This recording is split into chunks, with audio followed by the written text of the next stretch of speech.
Ya, di sini saya Dimas Sinergi akan menjelaskan apa sih Decision Support System atau DSS itu. Decision Support System adalah bagian dari sistem informasi berbasis komputer yang interaktif, termasuk sistem berbasis pengetahuan atau manajemen pengetahuan yang dipakai untuk mendukung pengambilan keputusan dalam suatu organisasi atau perusahaan.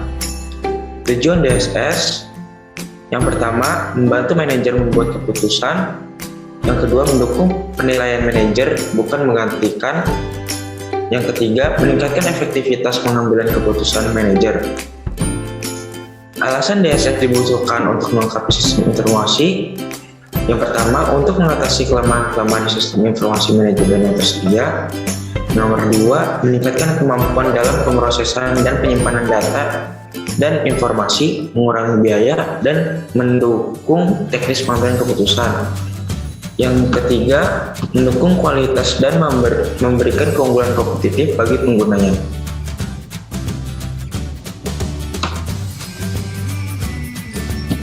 Selanjutnya, dapat digarisbawahi, DSS menggabungkan sumber daya intelektual seseorang individu dengan kemampuan komputer dalam rangka meningkatkan kualitas pengambilan keputusan. DSS diartikan sebagai tambahan bagi para pengambil keputusan untuk memperluas kapabilitas, namun tidak menggantikan pertimbangan manajemen dalam pengambilan keputusan. Selanjutnya akan dijelaskan pemasaran tarung.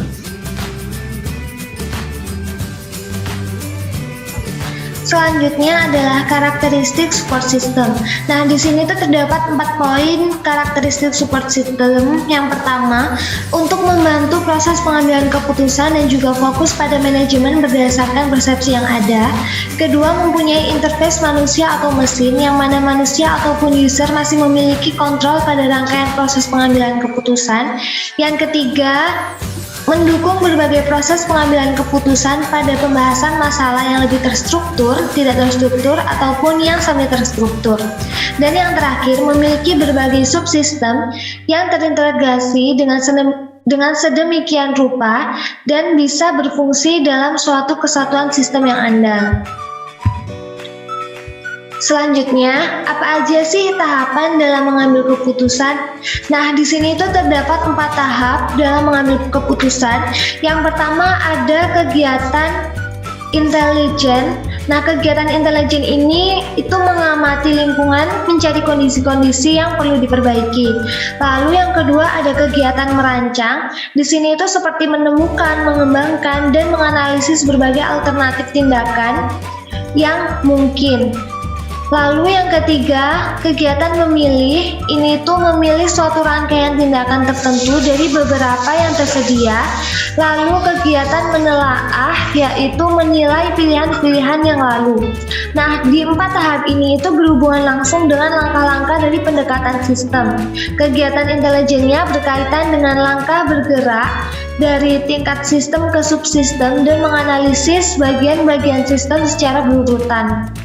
Lalu kegiatan merancangnya berhubungan dengan langkah mengidentifikasi dan mengevaluasi berbagai alternatif, serta kegiatan memilihnya itu berkaitan dengan bagaimana memilih solusi terbaik. Dan yang terakhir adalah kegiatan menelaahnya, itu berkaitan dengan solusi yang telah dipilih tersebut dan membuat tindak lanjut. Tahap ini merupakan suatu interpretasi pendekatan sistem. Bahkan para manajer mengikuti pola ini secara khusus atau umum ketika mereka memecahkan permasalahan yang menghadang unit mereka. Para spesialis informasi juga mengikuti pola ini ketika mereka terlibat dalam pengembangan sistem. Selanjutnya, di sini terdapat 6 jenis DSS yang didasarkan pada tingkat dukungan pemecahan masalah. Nah, ke-6 jenis tersebut itu terdapat pada gambar di bawah ini. Jenis yang memberikan dukungan paling sedikit adalah jenis yang memungkinkan manajemen mengambil elemen-elemen informasi, dan manajer dapat bertanya pada database untuk mendapatkan angka penjualan dari salah satu wilayah pemasaran. Dukungan yang sedikit lebih diberikan oleh DSS yang memungkinkan manajer menganalisis semua file Dan di sini 6 jenis itu adalah mengambil unsur-unsur informasi, menganalisis seluruh file, menyiapkan laporan dari berbagai file, memperkirakan dampak keputusan, mengusulkan keputusan, dan membuat keputusan. Selanjutnya, di sini terdapat dua tipe DSS. Yang pertama ada model driven DSS dan yang kedua ada data driven DSS. Nah, yang pertama ini apa sih model driven DSS? Jadi, model driven DSS itu adalah suatu sistem yang berdiri sendiri terpisah dari sistem informasi organisasi secara keseluruhan. Dan DSS ini itu umumnya dikembangkan berdasarkan model atau teori yang ada dan kemudian dikombinasikan dengan tampilan pengguna yang membuat model ini mudah untuk digunakan. Lalu, data driven DSS itu menganalisis sejumlah besar data yang ada atau tergabung di dalam sistem informasi organisasi. Nah, DSS ini itu membantu untuk proses pengambilan keputusan dengan memungkinkan para pengguna untuk mendapatkan informasi yang bermanfaat dari data yang tersimpan di dalam database yang besar. Selanjutnya, di sini akan dilanjutkan oleh teman saya, Bella Lestari. Ya, saya Bella Lestari Oki Putri akan menjelaskan mengenai evaluasi kegagalan DSS pada Motorola.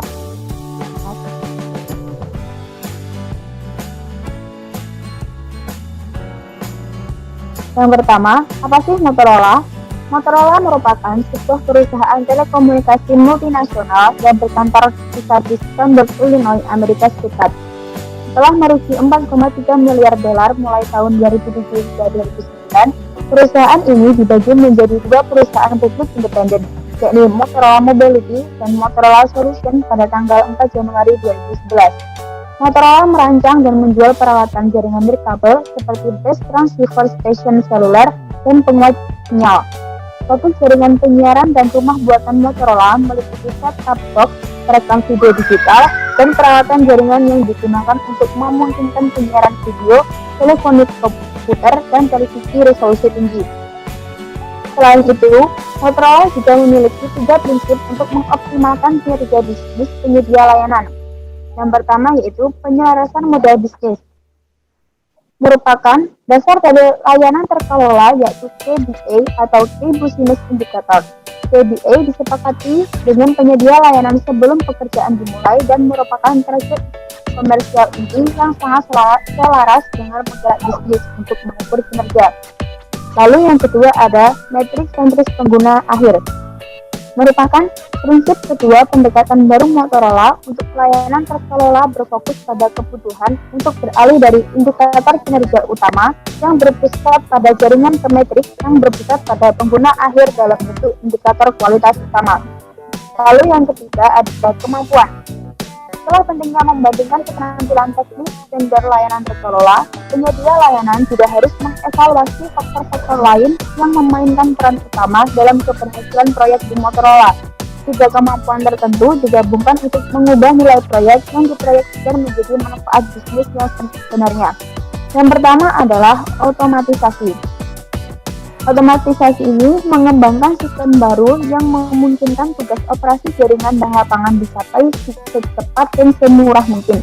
Lalu yang kedua adalah digital Six Sigma untuk menghasilkan perbaikan terus-menerus dalam proses dan mengurangi biaya. Lalu yang terakhir ada tata kelola. Penggunaan model tata kelola yang telah terbukti untuk memastikan bahwa kontrak layanan terkelola tetap berada di jalur yang benar dan beradaptasi dengan evolusi strategi operator sepanjang durasi kontrak. Selanjutnya, apa sih alasan Motorola gagal? Berikut merupakan alasan dari kegagalan Motorola. Yang pertama, Motorola kehilangan pergerakan ke jaringan 3G. Awalnya, konsumen tidak menghendaki memakai jaringan 3G, sehingga Motorola mengikuti apa yang diinginkan konsumen. Tetapi, perusahaan pesaing telah mengupgrade produknya dari jaringan 2G ke jaringan 3G. Dan seiring berjalannya waktu, banyak konsumen yang berpindah ke jaringan 3G karena kemampuan akses yang lebih cepat. Hal inilah yang menyebabkan Motorola tertinggal. Dan seharusnya, Motorola tidak perlu untuk selalu mengikuti apa yang diinginkan konsumen. memang benar suara konsumen itu menjadi hal yang utama untuk kualitas produk kita. Tetapi alangkah lebih baiknya jika Motorola itu menyediakan apa yang dibutuhkan konsumen, tidak hanya apa yang diinginkan oleh konsumen. Lalu yang kedua adalah Motorola adalah perusahaan Amerika Serikat Barat yang masih roboh atau membosankan di Silicon Valley di mana mereka bergerak serba cepat. Sebenarnya pada masa ini, Motorola telah mengeluarkan model terbarunya yaitu Razr. Tetapi terjadi beberapa hambatan yang menyebabkan Motorola gagal merilis model tersebut. Nah, pada akhirnya terdapat perusahaan pesaing seperti Apple dan juga BlackBerry yang akhirnya mendahului merilis model tersebut atau model Razr ini. Lalu yang ketiga adalah Motorola harusnya berpindah konten. Yang dimaksud berpindah konten ini artinya Motorola tidak hanya berkutat di handphone atau smartphone saja, tetapi dia harus mengupgrade atau mengembangkan ke laptop, komputer atau PC dan juga tablet. Lalu yang keempat, Motorola terlalu fokus pada fisik dan berhenti berinovasi serta tidak berkembang. Nah, seperti yang saya jelaskan di poin yang kedua tadi, Motorola gagal merilis produk Razr-nya. Dan Motorola justru menjual telepon seluler sederhana dan cenderung kuno dengan promo potongan harga. Nah, promo potongan harga ini Motorola berharap teleponnya akan laris terjual. Nah, setelah belajar dari kesalahannya tersebut, Motorola akhirnya merilis generasi baru, yaitu ponsel Razr-nya dengan lebih dikembangkan lagi. Namun, sayangnya produk-produk tersebut harus bersaing dengan iPhone dan BlackBerry yang telah menguasai hampir seluruh pasar smartphone. Nah, selain itu, mereka juga hanya berfokus pada pengembangan fisik dari produk, tetapi tidak mengembangkan teknologi di produk tersebut. Nah, tidak seperti iPhone dan BlackBerry, mereka itu mengupgrade fisiknya, tetapi juga mengedepankan dari teknologinya atau softwarenya, tidak hanya hardwarenya saja. Lalu selain itu, kurangnya inisiatif akhirnya merugikan Motorola dan membuat Motorola harus membayar penalti dengan sangat mahal. Nah, yang terakhir yaitu Motorola tidak memiliki rasa urgent. Dalam hal ini, mereka sudah merasa menjadi perusahaan terbesar yang mengakibatkan mereka tidak memiliki rasa kekhawatiran. Mereka lalai akan adanya perusahaan pesaing yang bisa lebih unggul dari mereka. Dan telah terjadi, Motorola memiliki pesaing yang ketat yaitu BlackBerry dan iPhone dalam segala aspek. Selanjutnya akan dijelaskan oleh teman saya Latifatul Azizah. Baik, perkenalkan nama saya Latifatul Azizah. Di sini saya akan membahas mengenai study case kedua, yaitu tentang tools atau komponen penunjang DSS yang bisa kami sarankan untuk Motorola. Yang sebelumnya sudah dibahas, Motorola ini hanya fokus pada pengembangan fisik, tetapi tidak mengupgrade bagian dalamnya. Ya, bisa dikatakan Motorola ini lamban sebagai company dalam mengikuti perkembangan zaman. Lalu yang pertama akan kami bahas mengenai komponen DSS. Yang pertama dalam database atau data Motorola. Mereka lambat mengembangkan 3G. Menurut dari sumber yang kami dapat, Motorola bekerja itu menurut kepada konsumen.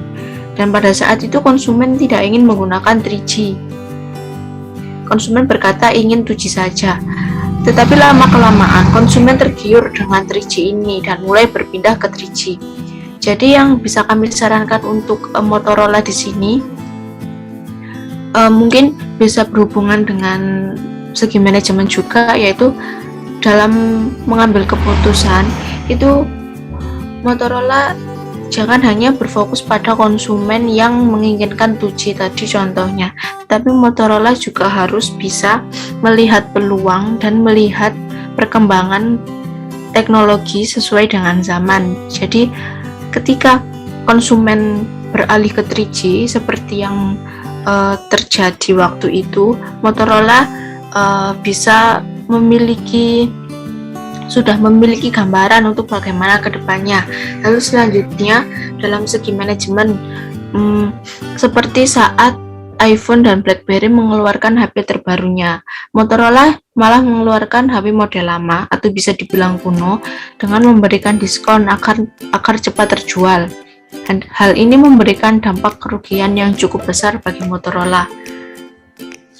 Dan selanjutnya dari contoh yang telah dibahas oleh Bella tentang kesalahan Motorola dalam merilis produk Razr yang sebelumnya berhasil mencuri perhatian pasar, namun bisa dikatakan kalah dengan produk iPhone dan BlackBerry.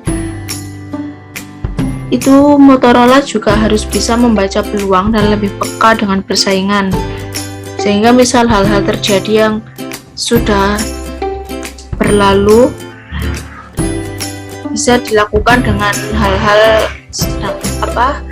misalnya mengikuti perkembangan, karena jika masih stuck di sana, konsumen yang tadinya setia pun akan memilih produk lain, karena memang teknologi berkembang juga sesuai kebutuhan konsumen. Dan lalu setelah membahas case kedua ini, saya akan membahas mengenai dampak-dampak apa yang diberikan DSS bagi penggunanya. Yang pertama adalah masalah-masalah semi-struktur dapat dipecahkan. Yang kedua, problem yang kompleks dapat diselesaikan. Yang ketiga, sistem dapat berinteraksi dengan pemakainya. Yang keempat, dibandingkan dengan pengambilan keputusan secara intuisi, pengambilan keputusan dengan DSS dinilai lebih cepat dan hasilnya lebih baik. Yang kelima, menghasilkan acuan data untuk menyelesaikan masalah yang dihadapi oleh manajer yang kurang berpengalaman. Yang keenam, untuk masalah yang berulang, DSS dapat memberi keputusan yang lebih efektif. Yang ketujuh, fasilitas untuk mengambil data dapat memberikan kesempatan bagi beberapa manajer untuk berkomunikasi dengan lebih baik. Yang terakhir adalah meningkatkan produktivitas dan kontrol dari manajer.